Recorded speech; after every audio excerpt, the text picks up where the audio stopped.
성과를 원하는가? 제대로 시켜라. 류랑도 지음, 세멘파커스 출판. 리더가 리더인 첫 번째 이유는 제대로 일하게 하는 데 있다. 일은 사람이 하는 것이다. 리더가 아무리 자기 조직에서 성과를 내고 싶어도 구성원들이 같이 해주지 않으면 아무 소용없다.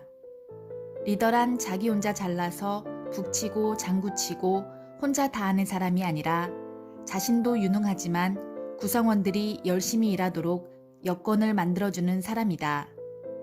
그러니 리더들이여, 성과를 내려면 혼자 일하지 말고 구성원들이 똑바로 일하도록 하라. 성과를 내려면 제대로 시켜라. 어떤 결과물을 원하는지 구체적으로 그려줘라. 아차! 보고서를 살펴보던 이 팀장은 속으로 혀를 찼다. 식품회사의 영업팀을 맡고 있는 이 팀장은 상반기 성과가 저조하자 팀원들에게 하반기 매출 극대화 방안을 마련해 오라고 지시했다. 연간 목표와 월별 목표는 이미 나와 있고 현재 돌아가는 상황을 팀원들도 누구보다 잘 알고 있을 터. 그러니 현장에서 고민한 매출 부진의 원인과 이를 타개할 구체적인 개선 추진 과제가 최소한 5가지 이상은 나올 것으로 기대하고 있었다. 하지만 팀원들이 제출한 매출 극대화 방안은 이 팀장의 기대와는 전혀 딴판이었다. 어떤 구성원은 지난해와 똑같은 대책을 써냈는가 하면 관련 데이터를 분석해보지도 않고 생각나는 대로 적어놓고는 대책이랍시고 보고하는 팀원도 있었다. 심지어 팀장에게 달랑 이메일 10줄 정도 제출하고는 할 일 다 했다는 표정으로 앉아있는 구성원도 있었다.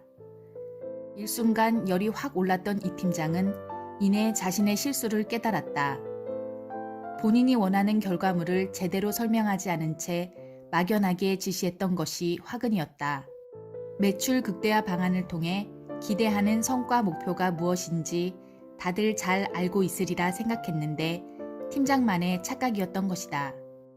애초에 성과 목표를 좀 더 명쾌하게 설명해 주었던들 팀원들이 쓸데없는 문서 작업에 괜히 시간 낭비하는 일은 없었을 것을. 이 팀원들이 평소에 높은 성과를 내고 있을까? 위의 정황으로 봐서는 그렇다고 기대하기 어렵다. 팀장이 자신에게 시킨 일의 의도가 무엇이며 어떤 결과물을 내야 하는지 정확하게 인지하지 못하고 있기 때문이다. 그리고 그 책임은 다름 아닌 팀장에게 있다. 평소 성과가 지지부지한 조직의 리더들을 유심히 관찰해보면 어렵지 않게 공통점을 발견할 수 있다. 그것은 바로 구성원들에게 업무 지시를 할 때 일을 끝내야 할 기한만 말해주고 업무 목적이나 내용에 대해서는 추상적이거나 두루뭉실하게 설명하고 넘어가는 경우가 많다는 사실이다. 리더가 이런 식으로 일하면 역량 있는 구성원이 들어와도 제대로 성과를 내지 못하고 무능한 사람 취급받기 십상이다. 구성원들로 하여금 리더가 원하는 성과를 창출하게 하기 위해서는 조건이 있다. 연관 과제나 수시 과제에 대해 리더 스스로 우선순위를 정해 전략적으로 일을 주어야 한다는 것. 그리고 그 과제를 수행함으로써 어떤 성과물을 기대하는지 구성원에게 사전에 명확하게 일러주어야 한다는 것이다. 성과를 창출하는 데 가장 중요한 것은 무엇일까? 그것은 성과 목표가 구체적으로 어떤 모습인지를 입체적 조감도로 분명하게 이해하는 것이다. 자신이 도달하고자 하는 목적지가 어디인지 제대로 알지 못한 채 일한다면 리더와 구성원이 제 아무리 용을 쓰고 열심히 일한다고 해도 에너지만 분산될 뿐 그 모든 노력은 결국 쓸데없는 낭비가 되고 만다. 예를 들어 지금 양과 대창구이를 가장 잘하는 집에 가고 싶다고 하자. 그래서 내비게이션에 서울에서 양과 대창구이를 가장 맛있게 하는 집이라고 검색한다면 내비게이션이 과연 서울 종로구에 있는 유명한 맛집으로 당신을 안내할까? 아니다.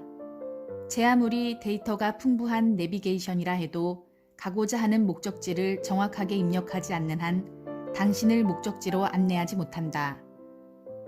업무 성과에서도 동일한 이치가 적용된다. 업무를 부여할 때 리더가 가고자 하는 목적지를 정확하게 제시해야 비로소 구성원이 성과에 대한 아웃풋 이미지를 그릴 수 있다. 인재개발본부의 신 본부장이 김 팀장에게 조직의 분위기가 무겁고 축 처져 있는데 무슨 대책이 없는지 방안을 마련해 보자라는 지시를 내렸다. 이 말만 들어서는 신 본부장이 정확히 무엇을 원하는지, 이 과제가 성공적으로 수행되었을 때 어떤 효과를 기대하는지 명확히 그리기가 어렵다. 이때 김 팀장이 이를 처리하는 방법은 대략 두 가지다. 하나는 본부장이 원하는 바가 정확하게 무엇인지 다시금 확인해 보는 것이다. 그리고 다른 하나는 과제 내용이 불명확하더라도 어찌됐건 본인 나름대로 해석해서 처리하는 것이다. 실제로 많은 사람들이 이렇게 일한다. 이에 김 팀장도 급한 대로 다른 회사에서 실시하고 있는 조직 활성화 정책이나 이벤트 행사 등을 찾아보고 수십 쪽의 보고서를 작성하느라 바쁘다. 그러나 이 일을 왜 하는지에 대한 배경조차 이해하지 못하고 본부장이 원하는 아웃풋이 무엇인지도 명확하게 알지 못한 상태라면 과연 김 팀장으로부터 업무 결과를 보고받은 신 본부장은 만족할 수 있을까? 신 본부장이 김 팀장에게 업무 지시를 할 때 왜 그 일을 해야 하는가에 대한 배경과 궁극적인 목적을 명확하게 알려주었더라면 결과는 분명히 달라졌을 것이다. 예를 들어보자. 신 본부장은 신입사원들이 1년 이내에 그만두는 비율이 30%나 된다는 사실을 발견하고 이유를 조사했더니 조직이 너무 수직적이고 적응하기 어려운 데 원인이 있다는 것을 알게 되었다. 이러한 상황을 김 팀장에게 설명한 다음 신입사원들이 1년 이내에 퇴직하는 비율을 5%로 낮추기 위한 전략을 수립하라고 지시했다면 결과는 어떻게 됐을까? 김 팀장은 기존 신입사원들이 퇴사한 주요 원인들을 면밀히 분석해보고 조직에 융화되어 즐겁게 생활할 수 있는 다양한 방법을 부서별, 직무별로 광고했을 것이다. 자신이 왜 그 일을 하는지, 그리고 어떤 타깃을 공략해 얼마만큼의 목표를 달성해야 하는지에 대한 리더의 요구 기준을 명확하게 알았기 때문이다. 구성원들이 제대로 일해서 리더가 원하는 성과 목표를 달성하게 하려면 구성원들의 실행 역량만 탓할 것이 아니라 리더 자신부터 일을 제대로 시켜야 한다. 자신이 구체적으로 기대하는 바가 무엇인지를 구성원들에게 입체적으로 그려줄 수 있어야 한다. 만약 신 본부장이 부서 이기주의가 심하고 조직 내 업무 협력이 원활하지 않다는 점에서 문제의식을 느꼈다면 김 팀장에게 원하는 결과물도 달라졌을 것이다.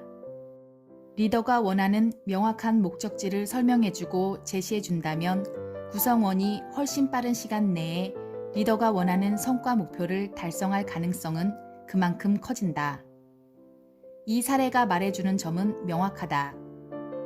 리더가 막연하고 추상적으로 업무 지시를 해서는 자신이 원하는 성과를 결코 달성할 수 없다는 것이다. 대개의 경우 리더들은 구성원들보다 많은 경험과 정보와 자원을 가지고 있다. 그들은 상위 조직의 리더들이나 최고 경영진과 지속적으로 회의하고 상시적으로 소통하기 때문에 회사가 원하는 바를 잘 이해하고 있다. 하지만 정작 구성원들에게 성과물의 최종 이미지를 명확히 전달하지 못한다면 상대적으로 정보에 취약한 구성원들은 아무런 의도도 모른 채 엉뚱한 방향으로 일하게 될 가능성이 크다. 다시 한번 강조하지만 성과를 창출하기 위해서는 결코 추상적이거나 애매모호하게 업무를 지시해서는 안 된다. 일정에 대한 합의는 물론 리더가 의도하고자 하는 목적을 구체적으로 밝혀서 이를 구성원들과 공유해야 한다. 이것이 올바른 방향으로 업무의 출발점을 잡을 수 있는 첩경임을 잊어서는 안 될 것이다.